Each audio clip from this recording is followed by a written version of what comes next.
insights, picks, results. This is Wizard Sports Picks. Beyond the Lines.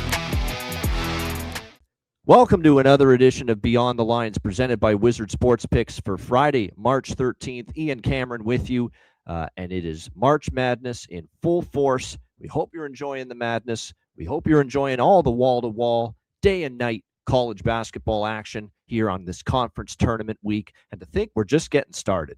We've got conference tournaments right through to Sunday, which is, of course, Selection Sunday. And then we basically run it all back next Thursday, Friday, Saturday, Sunday for the opening weekend of the main event, the NCAA Tournament. So it is a great month to be a bettor, especially if you're into college basketball. And it is also a great month to get on board with wizardsportspicks.com with any of the great handicappers on the website. I can't stress enough that, if you haven't tried out daily premium picks from any of the handicappers, and especially with me, or a long-term subscription with me at wizardsportspicks.com, you're missing out and, quite frankly, leaving money on the table. It has been a spectacular run for me on the website since the site launched last year.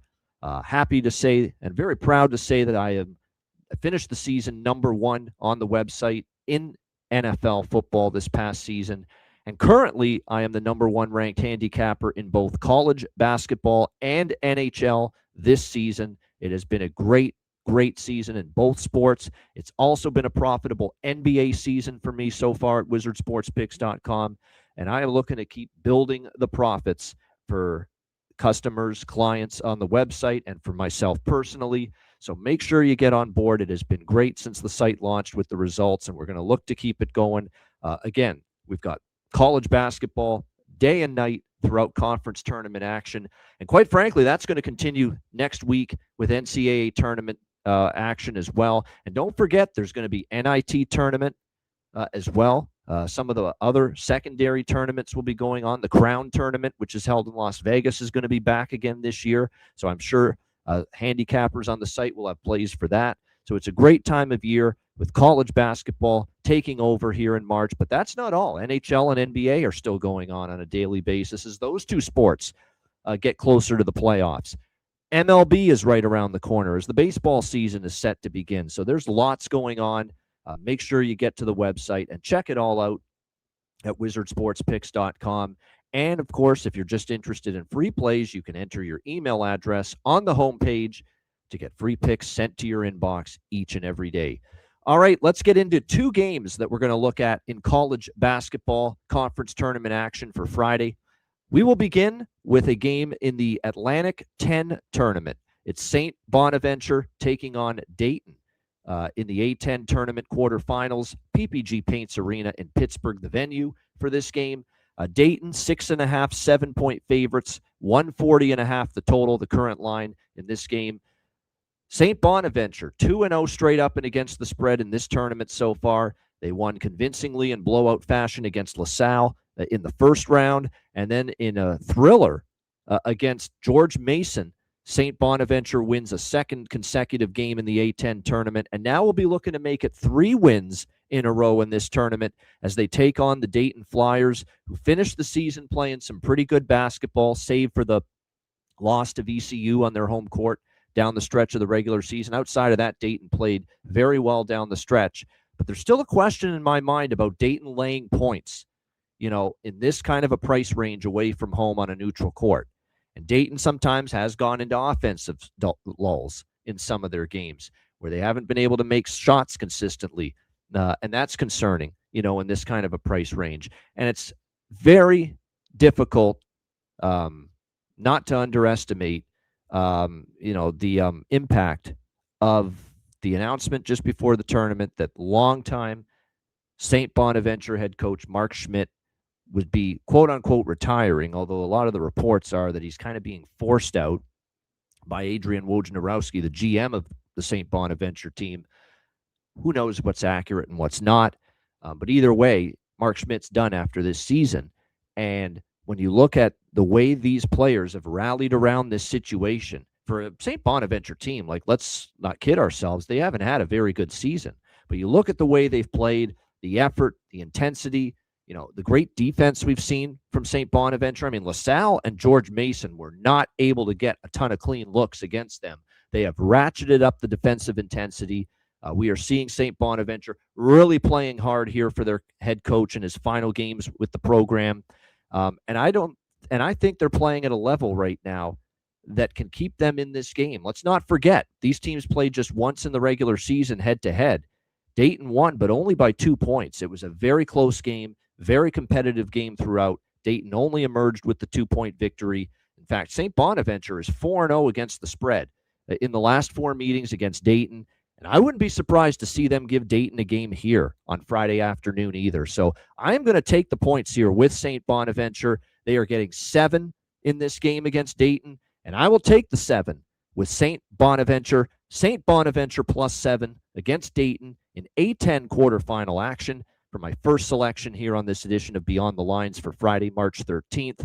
The second game will go to the Big Ten quarterfinal, United Center in Chicago. We've got the Wisconsin Badgers taking on the Illinois Fighting Illini. Illinois 8.5-point favorites, 154.5 the total in this game. And I've got 2 plays I'm going to give you for this game. Wisconsin, I think I've got a ticket on them around the 30-1 price range to win the Big Ten tournament. This is the side I'm going to endorse here in this game. They're getting 8.5 against Illinois. They've been a tough matchup for Illinois. They've won back-to-back against Illinois the last 2 seasons. They beat them last year, 95-74 in Madison. They won in overtime in Champaign in February earlier this season, 92-90. So clearly Wisconsin has matched up well with Illinois. They've covered 3 straight in this series against Illinois. So Wisconsin's been a tough out for the Illini. Illinois was just 3-5 against the spread their last 8 games down the stretch of the regular season. And there's a long-term trend in the Big Ten tournament where the teams that have played a game already in this conference tournament against the spread, facing a team that is playing their first game in the conference tournament, the team that's gotten a game under their belt in the venue in the conference tournament often has had the ATS advantage over the years. So that's in favor of Wisconsin as well. And you look at the Badgers and really the way they played down the stretch, 4 straight wins for them, 5-1 straight up in their last 6 games, playing some really good basketball and playing some exceptional offensive basketball. This team has just been shooting the ball extremely well. You usually can count on Wisconsin to get to 80 or 90 points in the majority of their games, and it's been impressive to see whether it's John Blackwell, Andrew Rohde, Nick Boyd, Austin Rapp. It has been a nice team-wide efforts as far as the offensive end of the court is concerned.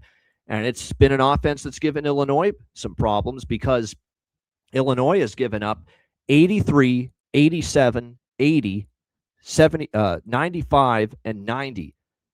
They've given up those points to this Wisconsin team in the last 5 meetings. I think this is a close game. I think this is a high-scoring game as well. I like this game over the total. 5 straight meetings between the Badgers and the Illini have gone over the total, so it's a 5-0 over streak in this series, including the game earlier this year between them in Illinois. Wisconsin's gone over the total and trended over to at a 5-1 clip in their last 6 games. Illinois obviously saw their last game against Maryland go over the total. I think we're going to see points. I do think Wisconsin's defense is still a little bit leaky. Illinois will get theirs, and we certainly saw that on display when Wisconsin hung on for dear life to beat Washington in the third round matchup in the Big Ten tournament on Thursday, as the offense did their part, but the defense had a hard time closing that game out. So I think there's going to be points scored in this game, but with Wisconsin catching a healthy 8.5 points in this game, I will also take them. So 2 plays on this game in the Big Ten quarterfinal matchup between Wisconsin, Illinois, and between Wisconsin and Illinois.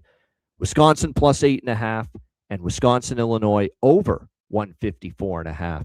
2 plays from the Badgers Illini clash in the Big Ten tournament quarterfinal on Friday afternoon.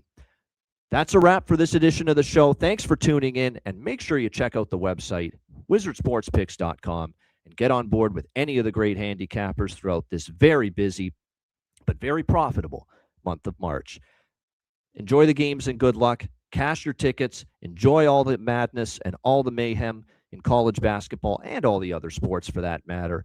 I'm Ian Cameron. Enjoy the games and good luck. And thanks for tuning in to the Friday, March 13th edition of Beyond the Lines, presented by Wizard Sports Picks.